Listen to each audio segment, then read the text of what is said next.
Well, our weed of the week is a problem out in fields, but today I want to focus just a little bit about yards. When it gets to this time of the year, it's a great time to kill some of these difficult perennial weeds in yards, like the clover species, and more specifically the one that we fight the most in our neck of the woods is white clover. Well, when you talk about the different clover species, there are things like sweet clover, white clover, even alfalfa is real similar. How do you tell the difference between all these things? Quite frankly, I don't care. Yeah, it doesn't make much difference. Right, we're going to treat them the same way. So don't get all hung up on, well, I'm not sure if I've got white clover, red clover, or whatever other kind of clover out there. It doesn't matter. Now, it's basically all the same thing. Some people will tell you this is kind of useful because clovers actually put a little bit of nitrogen from the air into the soil, and that'll help the health of your yard. And I say, you know what, that's nice, but it looks like heck. And the other thing, when you're trying to mow that stuff, it stays wet for a long time, so you end up making a big mess with your lawnmower as you go through, and it doesn't grow at the same rate as your grass, and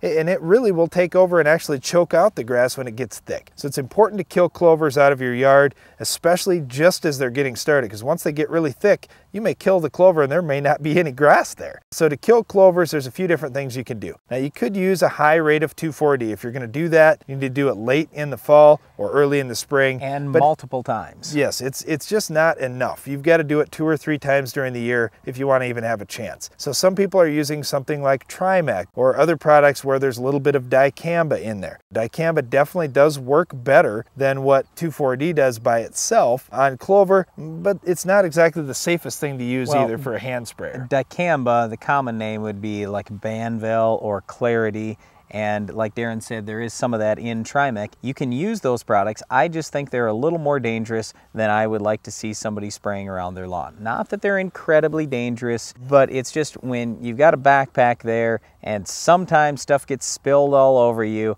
And, you know, we want you to wear personal protective equipment, but some of us have a little better balance than others. Brian's kind of sloshing around with his backpack sprayer. He might fall over once or twice. But anyway, even though we want you to use personal protective equipment, we realize that some homeowners choose not to do those kinds of things. So I would rather have you use 2,4-D. It's just a safer product. The other thing you could do is use something like Drive. It's the same thing that we use in sorghum called Paramount, but Drive is real good on clover. And what we would probably do there is spray 2,4-D early in the season, like in April, and spray it again in October, and then I would use my Drive in May, just when the clover is getting started, when my crabgrass is getting started, and you can really do an excellent job on lawns if you use that kind of program. Well, a lot of people don't want to have multiple products. Drive is just fine, 2,4-D is fine, but you're going to have to do it multiple times. Either way, get the clover out of your yard so you can enjoy it next year. Well, that's it for our Weed of the Week, but stay tuned, there's more Ag PhD to come right after this.